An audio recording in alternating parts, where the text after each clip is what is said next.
मित्रांनो, काल big boss मराठीच्या घरातून दिव्या शिंदे हिने इतर सदस्यांना जीवे मारण्याची धमकी दिल्याप्रकरणी तिच्यावर एलिमिनेशनची कारवाई करण्यात आली. बिग बॉसच्या घरातील एका टास्क नंतर दिव्याने घरातील सदस्यांना जीवे मारण्याची धमकी दिली. तसेच त्यानंतर हो मी धमकीच दिली असं वारंवार तिने सांगितलं. दिव्याने माफी मागण्यासही नकार दिला. परिणामी तिला घराबाहेरचा रस्ता दाखवण्यात आला.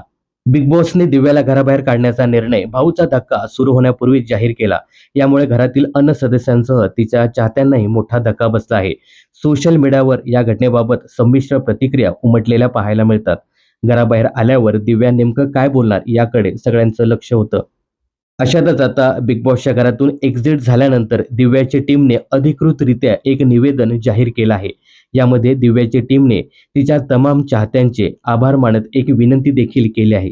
या संदर्भात दिव्याने एक सोशल मीडिया पोस्ट लिहिली आहे. या पोस्टमध्ये ती म्हणते, आम्ही समजू शकतो की बिग बॉस मराठी शोमधून दिव्याची एक्झिट झाल्यामुळे अनेक लोक भावुक झालेत, तर काहींना धक्का बसला आहे.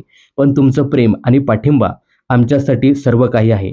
आम्ही तुम्हा सर्वांचे मनापासून आभार मानतो.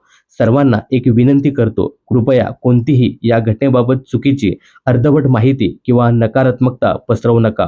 लवकरच तुमच्या सगळ्या प्रश्नांची उत्तरं मिळतील आणि पुढील अपडेट्स आम्ही तुमच्यासोबत शेअर करू. थँक टीम दिव्या शिंदे, असं स्पष्टीकरण या पोस्टमध्ये दिलं आहे. तर आता दिव्या शिंदे या संपूर्ण प्रकरणावर काय भाष्य करते हे पाहणं खूपच इंटरेस्टिंग ठरणार आहे. दिव्याला घराबाहेर काढण्याआधी बिग बॉसने अनेकदा तिला समजवण्याचा देखील प्रयत्न केला.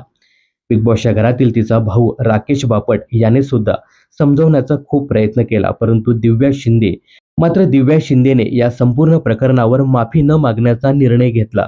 अखेर शिक्षा स्वरूप दिव्याला बिग बॉसने घराबाहेर काढलं. या संपूर्ण प्रकरणाबद्दल तुम्हाला काय सांगायचं हे कमेंट्स करून नक्की सांगा.